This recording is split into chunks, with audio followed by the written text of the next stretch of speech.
चलिए, तो आज अपन स्टार्ट करने वाले हैं एक new chapter, assessment of trust.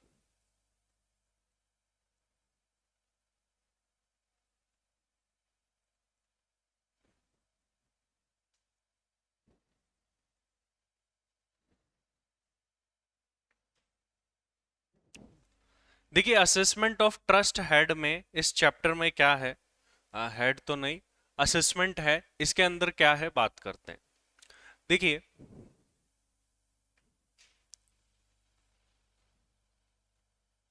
ये एक व्यक्ति है,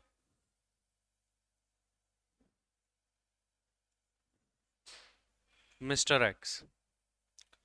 मिस्टर एक्स के पास में एक प्रॉपर्टी है।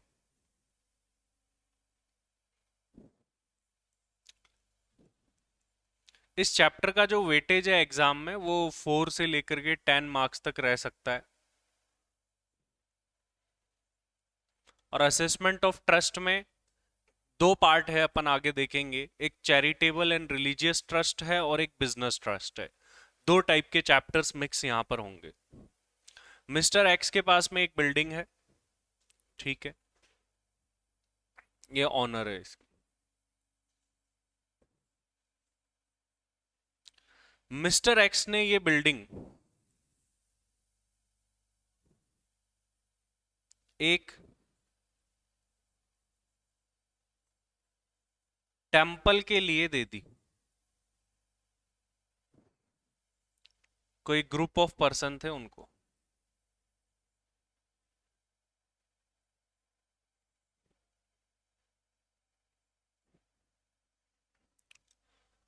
अब ये लोग क्या करेंगे, इससे टेंपल बनाएंगे इस बिल्डिंग के अंदर। ये जो व्यक्ति होता है जो अपनी असेट दे रहा है इन लोगों को, ये कौन है? आखिर ये कौन है, पहले अपन ये बात करेंगे, फिर अपन इस चैप्टर के बारे में अंदर डिटेल में समझेंगे। ये जनरली काफी सारे लोग अपनी असेट वगैरह देते हैं ताकि उनका यूज हो सके, ठीक है। अब यहां पर मंदिर बनाया जाएगा तो फायदा किसका होगा, बेनिफिट किसका होगा भाई? यहाँ पब्लिक का।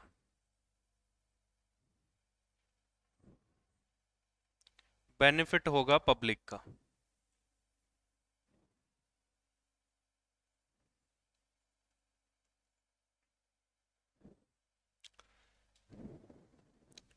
अब यहां पर इस ट्रांजैक्शन के अंदर जितने भी लोग इन्वॉल्व है उनका कुछ ना कुछ नाम होता है, वो कोई ना कोई पार्टीज है यहां पर।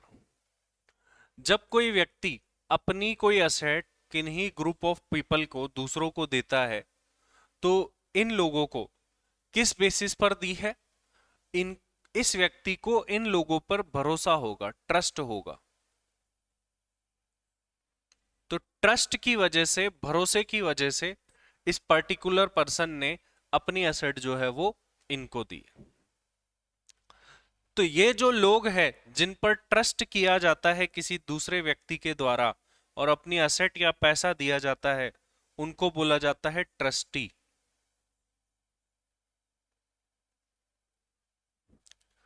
इन्हें बोला जाता है ट्रस्टी।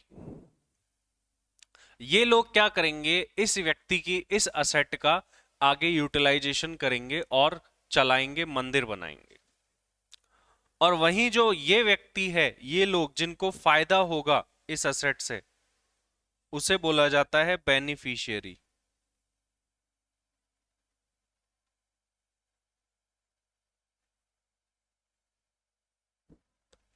इसे क्या बोला जाएगा जो असेट दे रहा है? इसे आप ओनर बोल सकते हैं, प्रमोटर बोल सकते हैं, सेटलर बोल सकते हैं, ठीक है। तो अलग अलग इसके नाम होते हैं, आप इन नामों से इनको बोल सकते हो, ओनर, प्रमोटर, सेटलर। ये सारे इसके नाम होते हैं जिन नामों से इसको जाना जाता है। तो अब हमको इस पर्टिकुलर चैप्टर को पढ़ने से पहले इन टर्म्स के बारे में पता होना चाहिए कि ट्रस्ट आखिर क्या होती है। तो ट्रस्ट के अंदर एक व्यक्ति दूसरे ग्रुप ऑफ पीपल को अपनी असेट देता है ताकि उस असेट का आगे यूज किया जा सके पब्लिक के वेलफेयर के लिए। ये होती है आपकी ट्रस्ट, जिसमें एक जना दूसरे को अपनी असेट प्रोवाइड करवाता है। अब देखिए यहां पर जब अपन ये चैप्टर पढ़ेंगे तो पहले अपन पढ़ेंगे assessment of charitable and religious trust. तो जो अपन यहाँ पर चैप्टर पढ़ने वाले हैं वो पढ़ने वाले हैं assessment of charitable and religious trust. Hmm. Asset का ट्रांसफर मींस? हम्म। तो यहाँ यूज करने के लिए ही दे रहा है, यूज करने के लिए ही दे रहा है, बेच थोड़ी ना रहा है। बेचना तो सेल हो जाता है, फिर ट्रस्ट का क्या फायदा? हाँ, फ्री ऑफ कॉस्ट ट्रांसफर भी कर सकता है, यूज के लिए भी दे सकता है, कुछ भी कर सकता। नहीं नहीं, इसका होगा ट्रस्ट का। हाँ, पैसा कमाएंगे तो फिर वो चैरिटेबल रिलीजियस कहाँ से रहा? तो अब यहाँ पर क्या होता है कि इस पर्टिकुलर चैप्टर में अपन क्या पढ़ने वाले हैं, इस पर्टिकुलर चैप्टर में हम ये पढ़ने वाले हैं कि इन चैरिटेबल रिलीजियस एक्टिविटीज से भी कुछ ना कुछ पैसा आता है। जैसे आप मंदिर है, मंदिर में बहुत सारी ट्रस्ट बनी हुई है, Tirupati Balaji trust, Vaishno Devi shrine board, ये सब अपने आप में क्या है? चैरिटेबल ट्रस्ट है। अब इन लोगों की इनकम आखिर कैसे निकलती है? इस्कॉन टेम्पल है, इस्कॉन अपने आप में एक ट्रस्ट है, इनकी इनकम कैसे निकलती है वो इस पर्टिकुलर चैप्टर में अपन जानने वाले हैं कि जो भी ये चैरिटेबल एंड रिलीजियस ट्रस्ट होती है इनकी इनकम्स कैसे निकलती है। एक बिजनेस ट्रस्ट भी होती है जो कि अपन सेपरेटली बात करेंगे। जब अपन इस टॉपिक को, इस चैप्टर को स्टार्ट करते हैं तो यहाँ पर दो वर्ड आते हैं निकल करके, चैरिटेबल एंड रिलीजियस। क्या ये दोनों एक ही होते हैं या अलग अलग होते हैं? पहला सवाल तो ये आता है। तो क्या ये दोनों शब्द एक ही है या अलग अलग है? Charitable, religious. तो पहली बात, दोनों अलग अलग होते हैं। Charitable is a different thing और religious is a different thing. ठीक है, दोनों अलग अलग चीजें हैं। चैरिटेबल अलग चीज है, रिलीजियस अलग चीज है। अब बात यह है कि सर चैरिटेबल किसे बोला जाए और रिलीजियस कैसे बोला जाए? तो देखिए, चैरिटेबल को तो डिफाइन किया गया है, अभी अपन पढ़ेंगे, और रिलीजियस को डिफाइन नहीं किया गया है। रिलीजियस मींस ऐसा ट्रस्ट जिसमें रिलीजियस वर्क होते हो। टेम्पल, मॉस्क्यू, चर्च, गुरुद्वारा, ये सबको क्या माना गया है? वैसे रिलीजियस माना गया है। बट कोई ऐसी फिक्स्ड डेफिनेशन नहीं है कि ऐसा ऐसा होगा तो रिलीजियस मानेंगे वरना नहीं मानेंगे। लेकिन चैरिटेबल जो है यहाँ पर डिफाइन किया गया है। चैरिटी मतलब क्या होता है? अगर आप बात करें, कोई चीज दान कर रहे हैं किसी को, किसी की हेल्प कर रहे हैं, तो ये एक चैरिटी है, रिलीजियस नहीं है वो। ठीक है, और वहीं आप टेम्पल, मॉस्क्यू, चर्च यहाँ पर जाकर के चढ़ावा दे रहे हैं तो वो क्या हो गया? रिलीजियस हो गया। जहां पर वर्शिप होती है वो रिलीजियस हो जाता है। तो हमको सबसे पहले इस चैप्टर को स्टार्ट करने से पहले, ये असेसमेंट ऑफ ट्रस्ट जो अपन स्टार्ट करेंगे, सबसे पहले अपन को ये बात समझनी होगी कि सर चैरिटेबल एंड रिलीजियस का मतलब क्या होता है। उसके बाद में अपन इस चैप्टर में आगे बढ़ पाएंगे। तो अपन चैरिटेबल एंड रिलीजियस ट्रस्ट पढ़ने वाले हैं। ये असेसमेंट ऑफ जो ट्रस्ट है ना, इसको हम बोलेंगे असेसमेंट ऑफ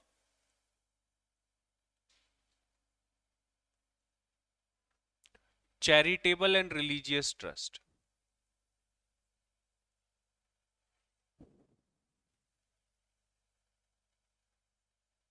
इस चैप्टर का कुछ पार्ट हमको लिखना है और बाकी हम पूरा बुक से पढ़ने वाले हैं इसको।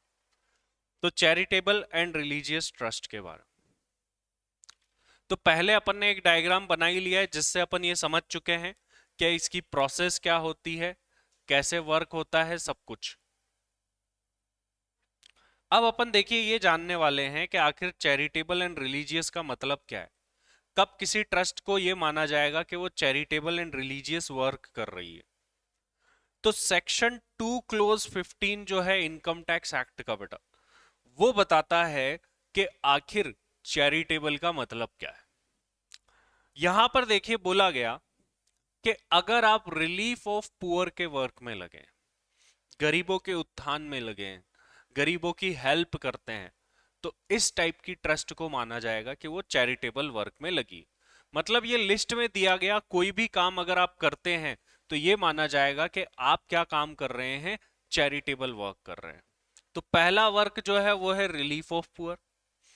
सेकंड, एजुकेशन से रिलेटेड एजुकेशन प्रोवाइड करवाने का काम कर रहे हैं, योगा से रिलेटेड कोई वर्क कर रहे हैं, मेडिकल रिलीफ लोगों को प्रोवाइड करवाते हैं, प्रिजर्वेशन ऑफ एनवायरनमेंट, एनवायरनमेंट की सुरक्षा के लिए, वाटरशेड पानी के लिए, जंगल और वाइल्ड लाइफ को बचाने का काम करते हैं। अगर आप ये सारे के सारे काम कर रहे हैं तो ये माना जाएगा कि आप क्या कर रहे हैं, चैरिटेबल वर्क कर रहे हैं। अब यहां पर बोला गया कि रिलीफ ऑफ पुअर, गरीबों के लिए, एजुकेशन के लिए, योगा के लिए, मेडिकल रिलीफ के लिए और प्रिजर्वेशन ऑफ एनवायरनमेंट, इनको चैरिटेबल माना जाएगा कब, जब आप इनको बिजनेस के रूप में नहीं कर रहे हैं। जैसे मान लीजिए लेट से एजुकेशन है, तो आप उसको बिजनेस के रूप में नहीं कर रहे हैं, बिजनेस कर रहे हैं तो फिर वो चैरिटेबल नहीं हो सकता। अब हम कैसे पता लगाए कि सर कोई बिजनेस कर रहा है या चैरिटेबल काम कर रहा है, इसको कैसे पता लगाया जाए, सवाल ये भी आता है। देखिए क्या बोला गया यहां पर, लेट से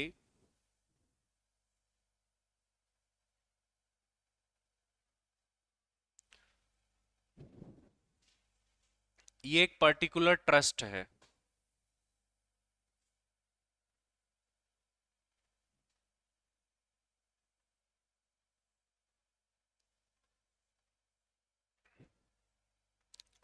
ये ट्रस्ट क्या करती है, एजुकेशन प्रोवाइड कराती।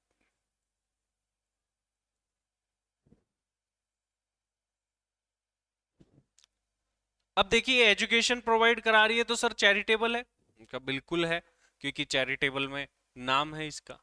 लेकिन अब एक बात और देखिए आगे, इन सारी बातों को पढ़ के वापस एक समझने वाली बात भी यहां पर है, उस पर आते हैं। प्रिजर्वेशन ऑफ मॉन्यूमेंट और places of object of artistic और हिस्टोरिक इंटरेस्ट।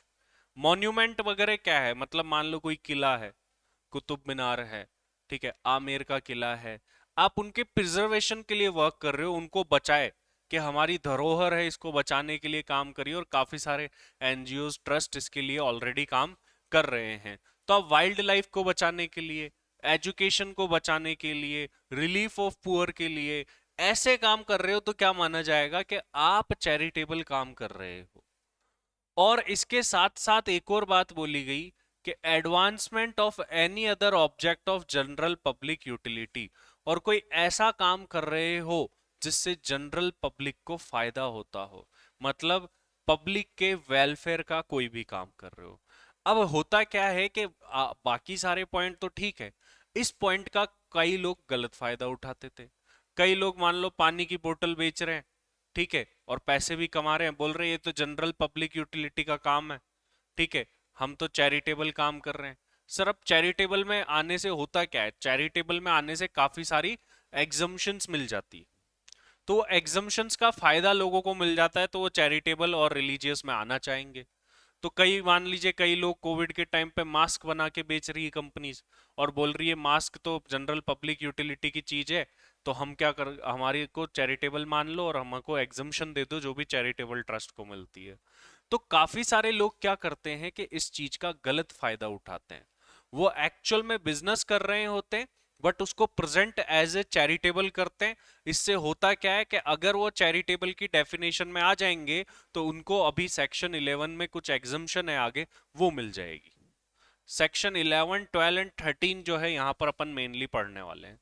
तो अब इसके लिए क्या करें, जो लोग ऐसा फायदा उठाते हैं, ऐसा काम करते हैं, उनके लिए क्या करें। तो बोला देखिए, ये एक ट्रस्ट है जैसे एजुकेशन दे रही है, चलो इसको छोड़ते हैं, एक बार दूसरा लेते हैं, चलो इसी को चलने दो। एजुकेशन दे रही है, लेकिन एजुकेशन का क्या है, बिजनेस है।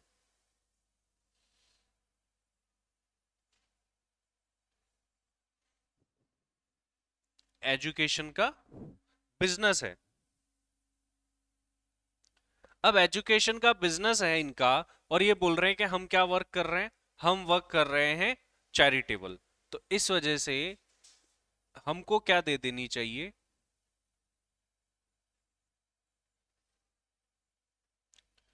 एग्जम्पशन, जो भी मिलती है आगे अपन पढ़ेंगे, चैरिटेबल ट्रस्ट को हमें एग्जम्पशन दे देनी चाहिए। बोला कि आप एजुकेशन कर रहे हो लेकिन बाद में पता चला कि उन्होंने तो कोई प्राइवेट स्कूल खोल रखा है और वो बोल रहे हैं कि हमको क्या दे दो भाई, एग्जम्पशन दे दो, हम जनरल पब्लिक वेलफेयर का और एजुकेशन का तो वैसे भी चैरिटेबल में नाम है, और फीस उसकी बहुत ज्यादा हाई है, 2-2 3-3 लाख रुपए की फीस ले रहे हैं, एक्चुअल में तो बिजनेस कर रहे हैं लेकिन चैरिटेबल का सहारा लेकर वो बिजनेस कर रहे हैं और बोल रहे हैं हमको एग्जम्पशन दे दो। तो अब सरकार ने बोला कि इसके लिए कुछ ना कुछ करना पड़ेगा, कुछ ऐसा प्रोविजन बनाओ ताकि ऐसा ना हो, क्योंकि लोग जनरल पब्लिक यूटिलिटी बोल के, योगा बोल के, रिलीफ ऑफ पुअर बोल के क्या करते हैं, बिजनेस करते हैं और नाम लेते हैं चैरिटेबल का, और फिर वो क्या चाहते हैं कि हमें एग्जम्पशन भी मिल जाए। तो सरकार ने इसके छुटकारा पाने के लिए क्या किया, एक यहां पर प्रोविजन डाल दिया, बोला कि आप अगर इन चैरिटेबल कामों के साथ में बिजनेस कर रहे हो तो आपको कोई एग्जम्पशन नहीं मिलेगी, तो आपको कोई एग्जम्पशन नहीं मिलेगी।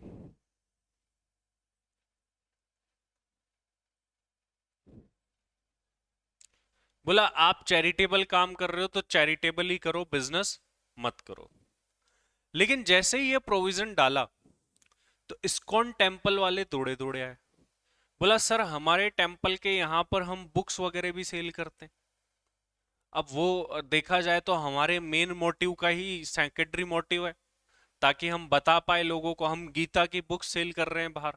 आप तो बोल रहे हो बिजनेस कर ही नहीं सकते, क्यों फ्री में दे गीता की बुक, हमारी भी कॉस्ट लगती है उसको बनाने में। तो बोला सर हम क्या है कि कुछ चैरिटेबल काम के साथ में कुछ चीजें सेल करते हैं लेकिन हम बिजनेस नहीं कर रहे। तो सरकार ने बोला इन लोगों की भी बात ठीक है, इस्कॉन टेम्पल वाला भी ठीक बोल रहे हैं, तो अब क्या करें। तो सरकार ने बोला कि तुम चैरिटेबल के साथ में बिजनेस कर सकते हो, लेकिन जो बिजनेस रिसिप्ट है ना, वो टोटल रिसिप्ट के 20% से ऊपर नहीं जानी चाहिए।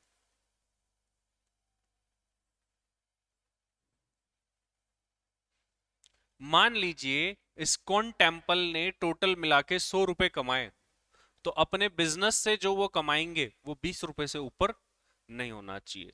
सपोज अब कोई व्यक्ति काम कर रहा है, बोल रहा है हम चैरिटेबल वर्क कर रहे हैं, 60 रुपीज की इनकम तो उसकी चैरिटेबल कामों से है और 40 रुपीज की इनकम किससे है, उसकी बिजनेस काम से। तो क्या उसको चैरिटेबल ट्रस्ट माना जाएगा? नहीं माना जाएगा, बोलेगा नहीं। आप मैक्स टू मैक्स आपकी बिजनेस रिसिप्ट कहां तक होनी चाहिए, 20% तक होनी चाहिए। अगर आपकी बिजनेस रिसिप्ट 20% को क्रॉस कर रही है, then you are not eligible for the benefit of charitable. Charitable माने ही नहीं जाओगे, फिर जो भी आगे के बेनिफिट है वो भी आपको नहीं मिलेंगे। तो यहां पर इस डेफिनेशन को अगर अपन वापस से देखते हैं तो देखिए क्या क्या बोला गया है।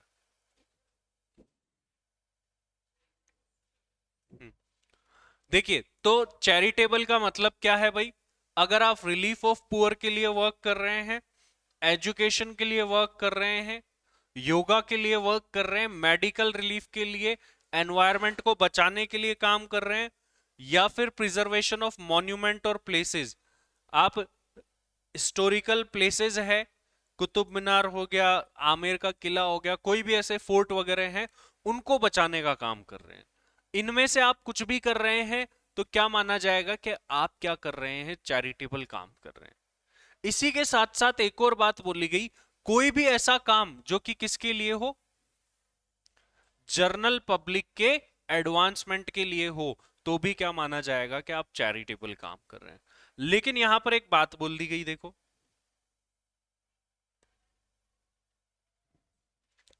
Advancement of any other object of general public utility not be charitable purpose.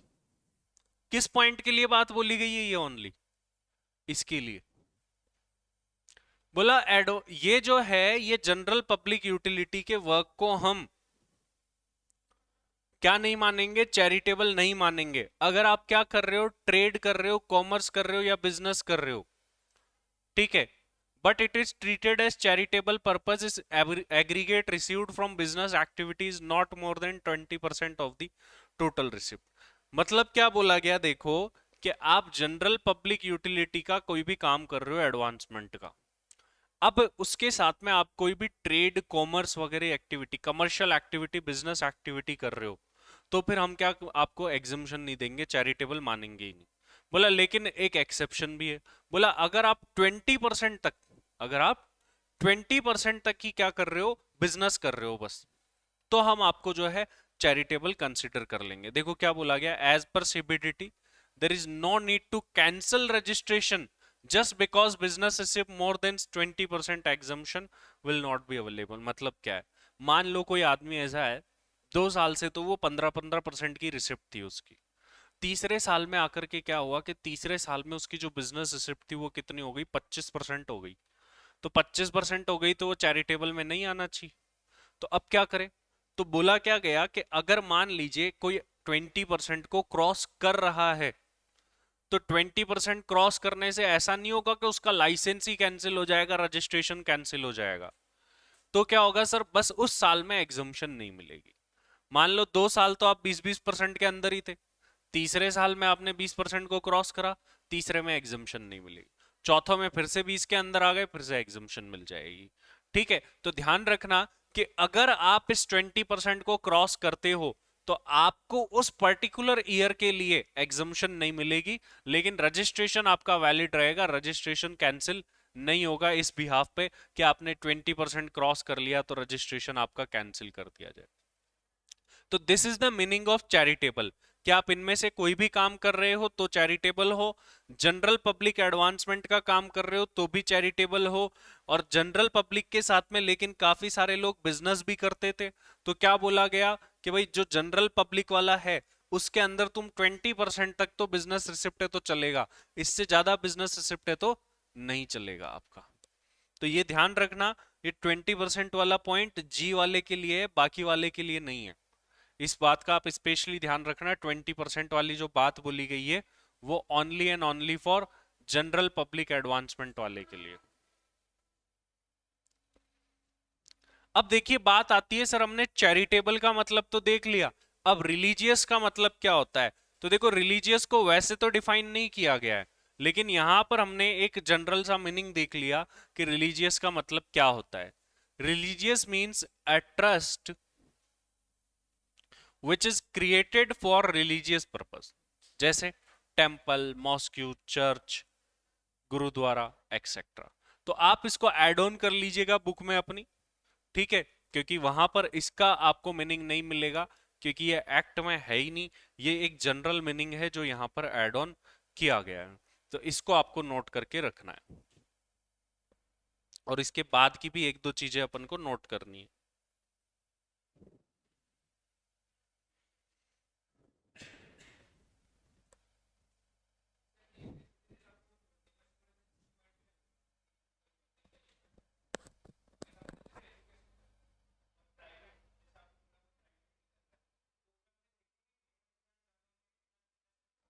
Education और मेडिकल के लिए अलग से प्रोविजन बने हुए जो आगे आएंगे।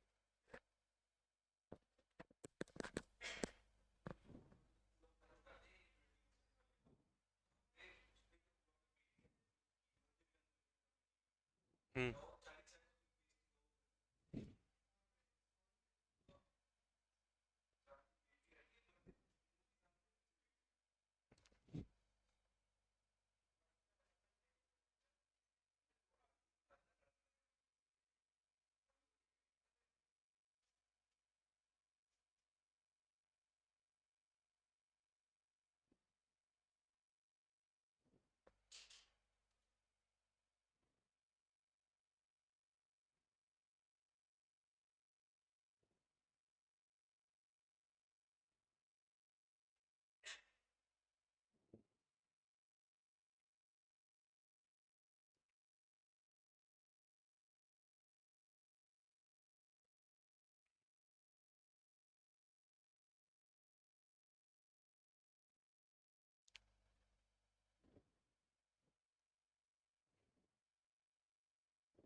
चलिए आगे बढ़ते हैं, देखिए आगे क्या बोला गया है यहाँ पर।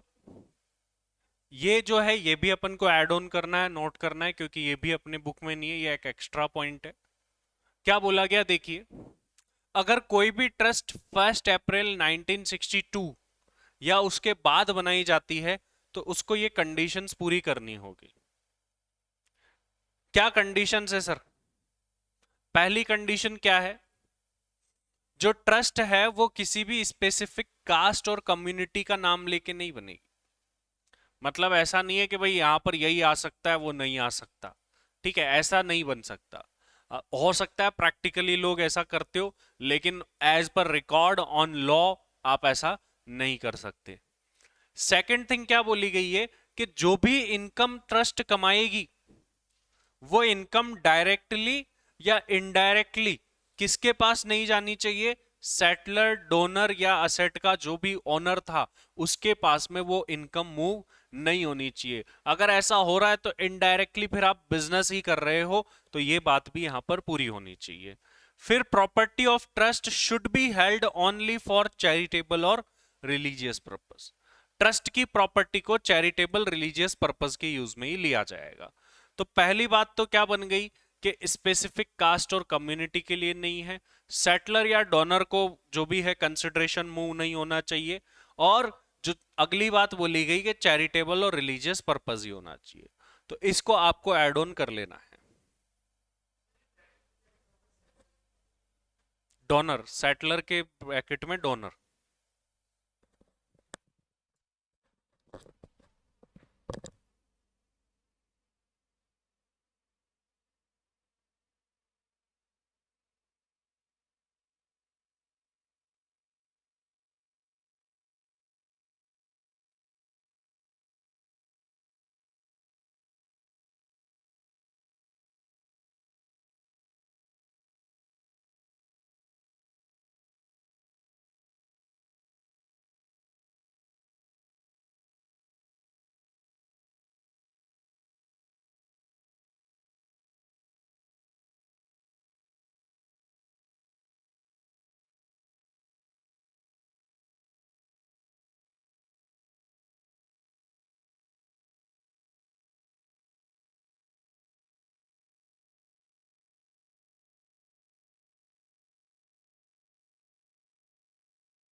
चलिए, तो अभी तक अपन ने क्या क्या देख लिया?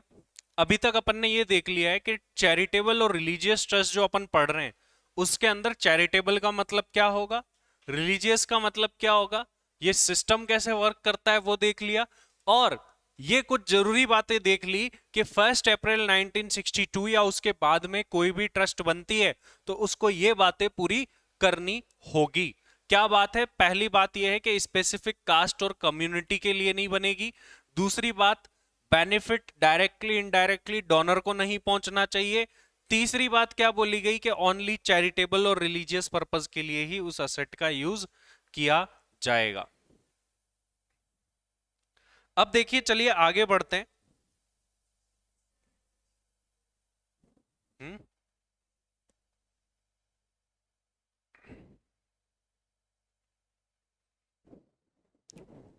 अब देखिए ध्यान से एक बातों को सुनिएगा। यहां पर सेक्शन 11 सबसेक्शन 1 आता है। सेक्शन 11 सबसेक्शन 1 एक बहुत ही इंपॉर्टेंट सेक्शन है।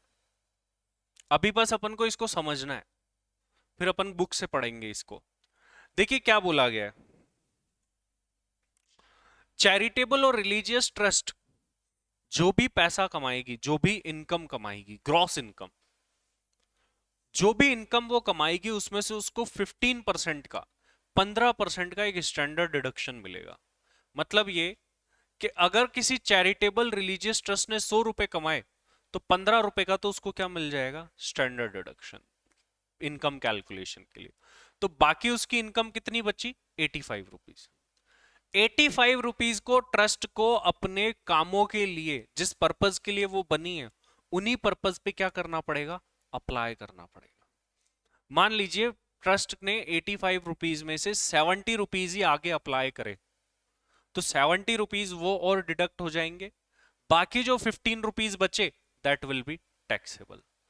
तो होता क्या है कि सिंपली अगर देखें ब्रॉड पिक्चर, तो जितना भी ट्रस्ट ने इनकम कमाई है उसमें से उसको 15% का स्टैंडर्ड डिडक्शन मिल जाएगा, तो रही 85% इनकम जाती है।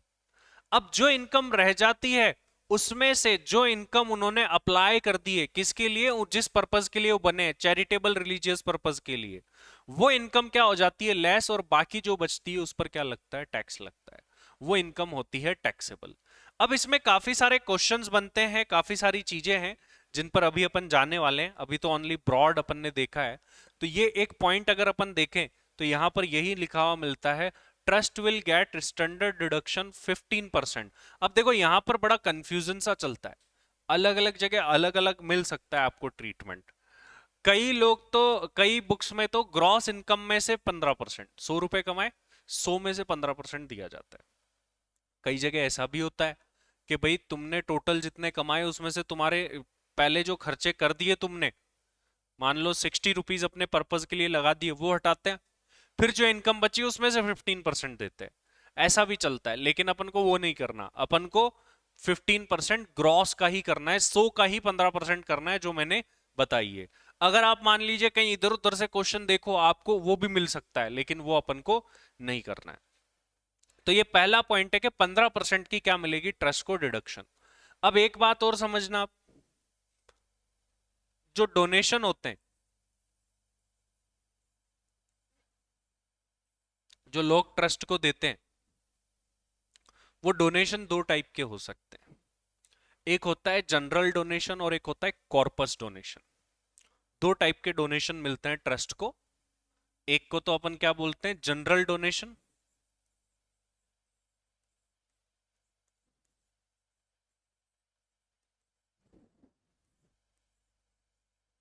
और एक को हम बोलते हैं कॉर्पस डोनेशन।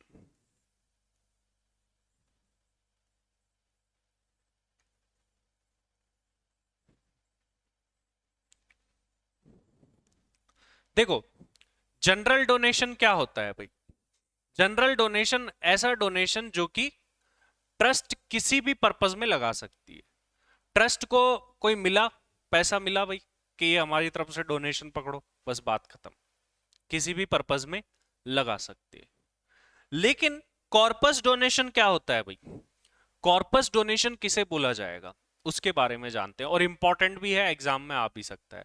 इधर आओ करण, देखो कॉर्पस डोनेशन क्या होता है उसको समझते हैं अपन। सपोज, इधर आओ, मान लीजिए ये मोबाइल फोन, ये पैसा समझ लो आप इसको, है ना, ये पैसा है, ये या कोई असेट है, मैंने क्या करा कि ये करण को दी, ये मान लीजिए 2 लाख रुपए है, 2 लाख रुपए मैंने करण को दिए और बोला इस 2 लाख रुपए से क्या करना, गरीबों के लिए बिल्डिंग बना देना भाई, बना दोगे, ठीक है। अब मैंने तुमको 2 लाख रुपए दिए और बोला गरीबों के लिए बिल्डिंग बना देना, तुमने बना दी, तुम्हारी इनकम हुई क्या बताओ, यहाँ कोई, यहाँ कोई भी इनकम नहीं हुई, ये कह रहा है। और यही बात यहां पर है, बैठ जाओ, यही बात यहां पर है। कॉर्पस डोनेशन क्या होता है, जो ट्रस्ट को किसी स्पेसिफिक पर्पज के लिए मिला है कि भाई ये पकड़ो और यहां लगा देना, तो जो स्पेसिफिक पर्पज के लिए मिला है और उस पैसे को लेकर के बस लगाना है, तो इसमें ट्रस्ट की काय की इनकम, वो तो उस पैसे को लेंगे और वहां लगा देंगे। तो इसीलिए कॉर्पस डोनेशन को कोई इनकम नहीं माना जाता। कॉर्पस डोनेशन जो होता है वो ट्रस्ट के लिए टैक्सेबल नहीं होता है। वो टैक्सेबल क्यों नहीं होता है भाई, क्योंकि वहां कोई इनकम ही नहीं हुई, वहां कोई इनकम हुई नहीं है, इस वजह से वो टैक्सेबल होता ही नहीं है। तो यहां पर अपन को ये पॉइंट भी मिलेगा। तो पहले तो अपन इसके लिए देखें जनरल बात। तो डोनेशन जो है ये भी आपको नोट्स में नहीं मिलेगी बात, ये भी आपको नोट डाउन करनी है। ये ऐसी बातें हैं जो जनरल है, ये नोट्स की बातें नहीं होती है। जनरल डोनेशन जो है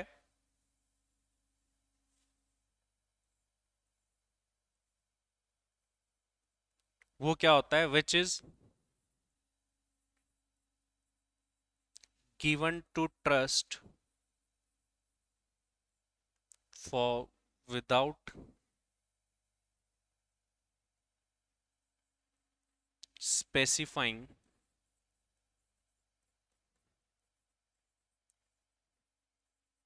any purpose।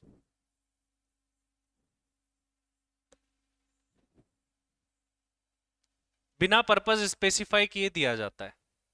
और वहीं जो कॉर्पस डोनेशन होता है,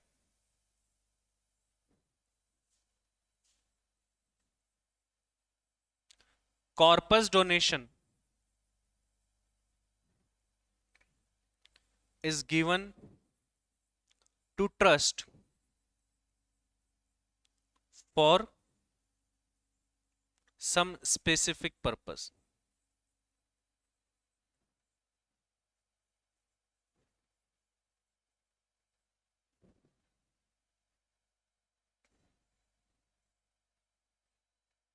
जो किसी ना किसी स्पेसिफिक पर्पस के लिए दिया जाता है।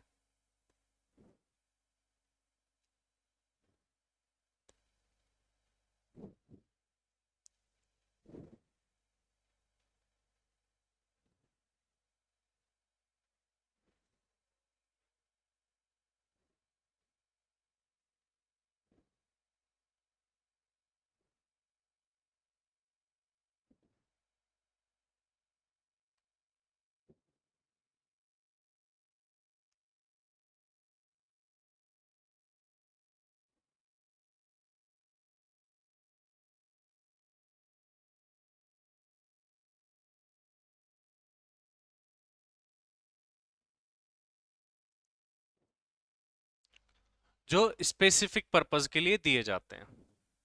अब इसके अंदर भी जनरल डोनेशन में भी दो टाइप के डोनेशन होते हैं, एक नॉन डोनेशन और एक होता है अनोनिमस डोनेशन।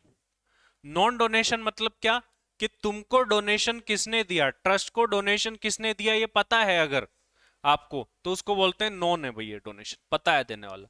लेकिन जब जो गुप्त दान होते हैं, पता ही नहीं है कि किसने किया ये डोनेशन, उसको क्या बोलते हैं, एनोनिमस डोनेशन। ठीक है।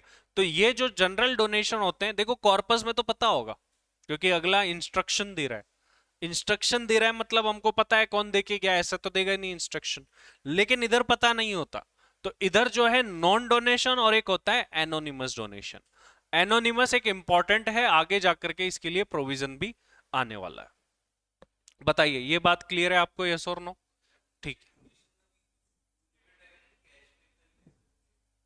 कैश में 2000 से ज्यादा का डोनेशन नहीं ले सकते आप, ये 80G का पॉइंट है वहां का। चलिए, तो यहां पर डोनेशन दो टाइप के हमने डिस्कस कर लिए, आज इतना ही करते हैं, फिर अपन प्रोविजन स्टार्ट करेंगे नेक्स्ट क्लास में।